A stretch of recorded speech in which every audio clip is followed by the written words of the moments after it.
If you have ever tried building an AI search or recommendation system, then you have probably hit this question that where do I store all these embeddings?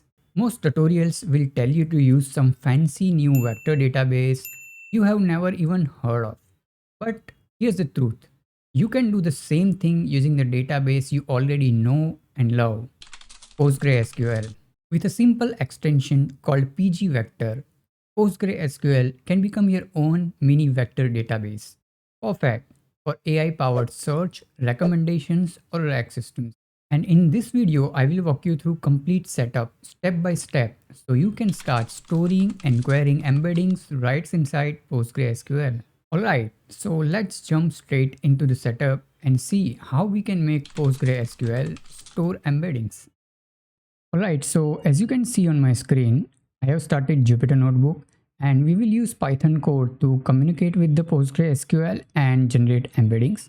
I will include link to this Jupyter Notebook into the description so you can download and follow along.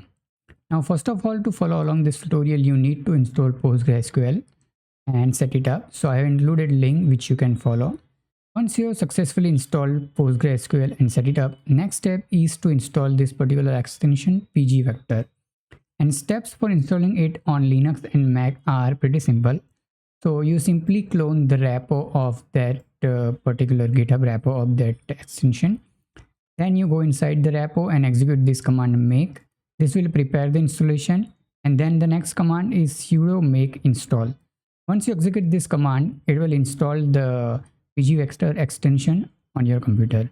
And if you are facing some error, then you can try the solutions over here. Now steps to install on Windows is almost same. The minor change is in the command. But you need to keep few things in mind that you will need a C++ support in Visual Studio in order to install this extension properly.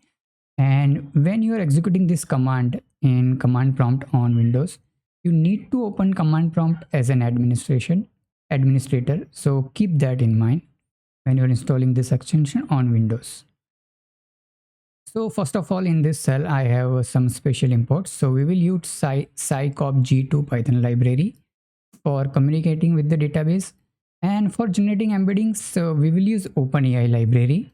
But for this tutorial I will use a local LLM available through Olama, but you can use the same code. If you want to generate embeddings using any OpenAI model, you can replace your model, OpenAI model over there. So next cell simply creates a function. So this function will help you connect with your database. It returns connection and the cursor using which you can execute SQL queries. So the first step after you have installed a PGVector extension is to enable it. And the process is pretty simple. You need to execute this SQL only once. So the SQL is a create extension if not exists vector, and this will enable PGVector extension.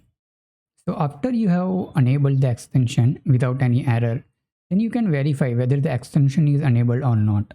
For that you can check the PG extension table, PG_extension, that whether there is any extension by the name vector, because we install it by the name vector. And if you get output a single row like this, then it confirms that the PGVector extension is successfully initialized. You can also check for data types. So the new data type vector will be available in PG_type, and if you are able to get the response for that as one, then it confirms that the PGVector extension is successfully installed. So now that we have installed our extension and enabled it, so in this section, we will go ahead and store some embeddings in the database. For this tutorial, I have created a simple CSV file movies.csv, and this CSV has a title and description of 100 movies. So as you can see, I have loaded it as a pandas data frame. And first of all, we need to generate embedding. So I have created an OpenAI client. Now, in my case, as I said, I am using a local LLM to generate embedding. But if you are using OpenAI LLM, then you can use that as well. You need to provide the API key over here. As I am using local LLM, I don't need to provide any API key. And this particular function, as you can see, it takes text as input, and using the client, it generates an embeddings and return it. For this tutorial, I have decided to use all-mini LM. It's a small LLM which is available on my local through Ulama. And as you can see, the output generated by this particular LLM is of length 384. So that's the embedding length, which is any text, the embedding length of that particular length will be generated 384. So over here, I have applied that particular function to the description column of our data frame and generated the embeddings for all the description and stored it into the new column embeddings. So now our data frame has 3 columns: title, description, and embeddings. And embeddings are generated for each of the descriptions. So now we will go ahead and insert this embeddings into our database. So first of all, we need to create a database table. And I have created a simple table. As you can see, first is ID, it's a serial number. Next is the title column, description column. So this title and description column. And the last column is embedding column. And as you can see, the data type of that column is vector. So that it will be used to store embeddings. So you need to specify vector data type. And you also need to specify length of the embeddings. So in my case, I have specified 384 because that's the length of the embedding, which is based on the model LLM that I am using, all mini LM. If you're using OpenAI LLM, the length will be different. It's around 1536 as far as I remember. So if you're using OpenAI, then you will have to specify that length over here. And then I have created this table by executing this particular SQL. And once I have created the table, the next step will be to insert the data into the table. So I'm simply looping over here through our data frame rows one by one. I'm getting the title, description, and embedding, and simply inserting all of them into our movies table. So once this insertion is complete, it should be complete in few seconds because we have only 100 entries. We can go ahead and query our database to retrieve similar embeddings.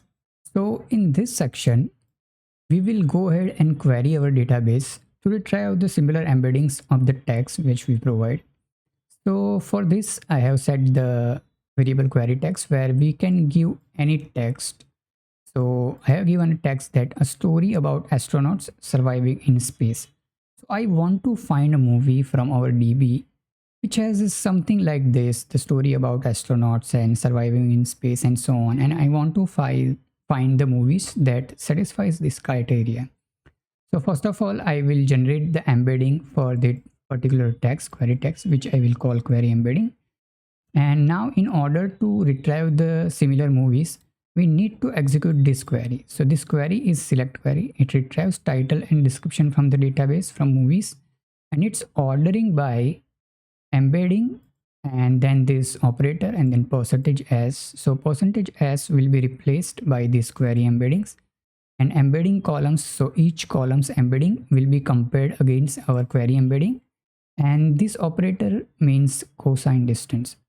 So our query embeddings cosine distance will be calculated against all the embeddings in our database, and from that we will select the top 5 because I have set limit by 5. So it will select the top 5 entries and return it. And as you can see, it returned the movies like Gravity, Martian, Interstellar, and as you can see, all of these are based on astronauts movies. So our our embeddings did a good job of retrieving the similar movies. And this operator is called cosine distance, and it generally returns values in the range 0 to 2. And the values near 0 means that the movie is most similar to our input embeddings.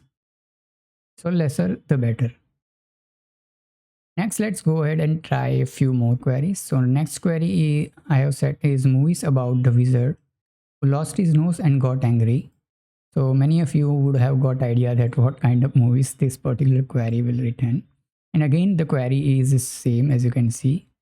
The SQL query is the same as you can see. And when I executed this particular SQL query, as you can see, the response is all the Harry Potter movies, Harry Potter, Goblet of Fire, and Half-Blood Prince, and all of that movies. And Now in my case, I am returning the top 5 movies by setting the limit to 5.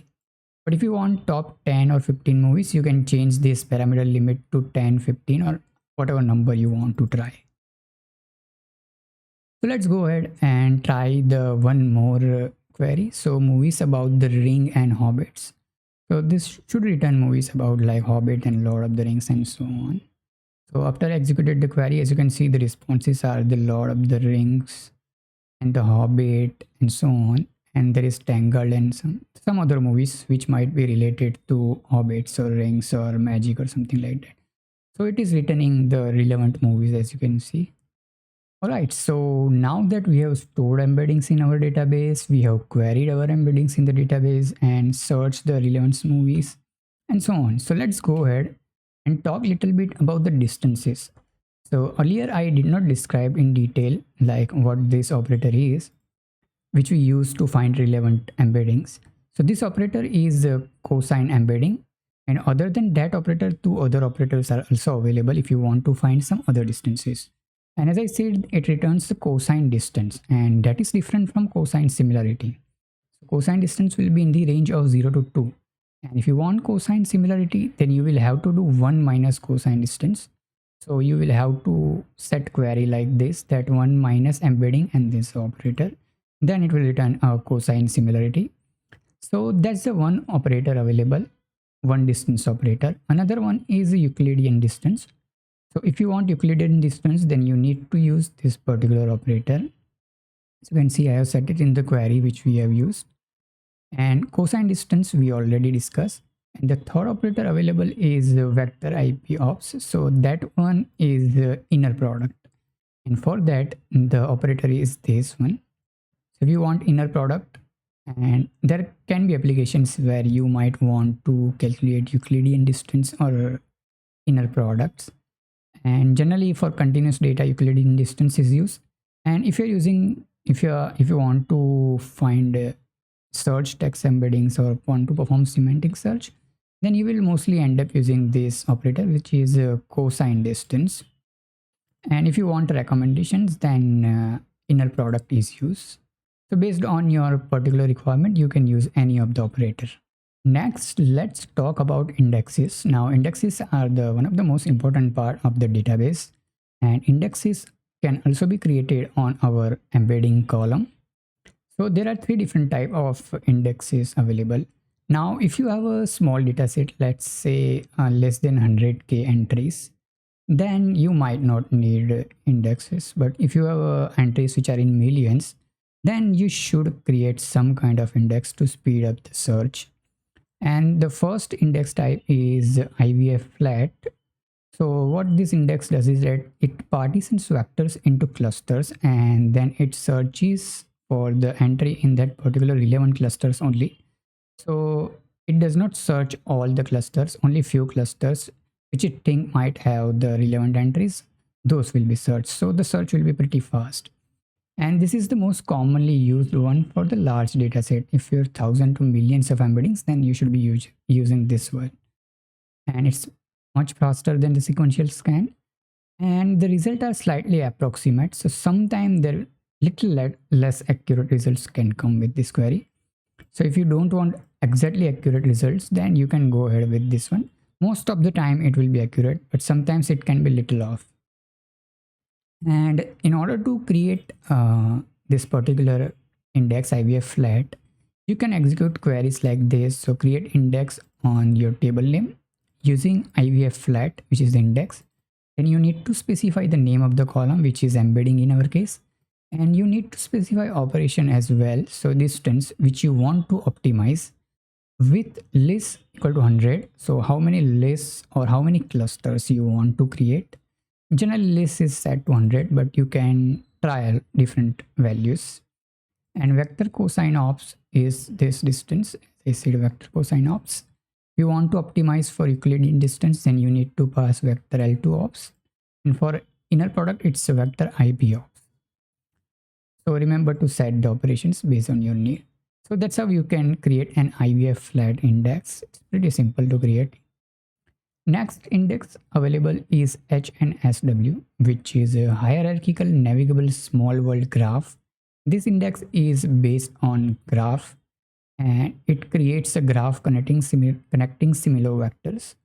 And then search traverses the graph to find the nearest neighbor. Now this one is more accurate compared to IVFFlat, but generally you won't notice much difference. As far as I can tell from experience, I generally do not notice much difference. And this one uses more memory, and index building is also heavier.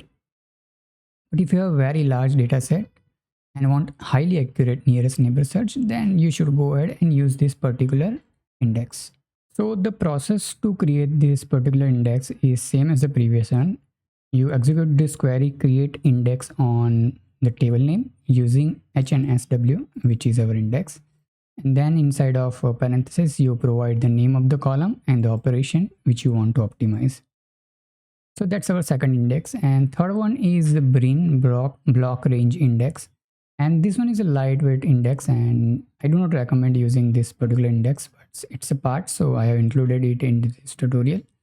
And it's not even optimized for similarity search, but if you want to create and try this index, then there is a Brin index available as well. And I have included the pros and cons of using the particular index. I will be covering the indexes in a separate tutorials in detail, so stay tuned to Coder's column for that. But the majority of the time you will end up using IVFFlat, and it gives pretty good result for any data set. So yeah, that's it for this tutorial, and in this tutorial we covered how you can use PostgreSQL as a vector database. If you have any doubts or any questions, then feel free to let me know in the comment section.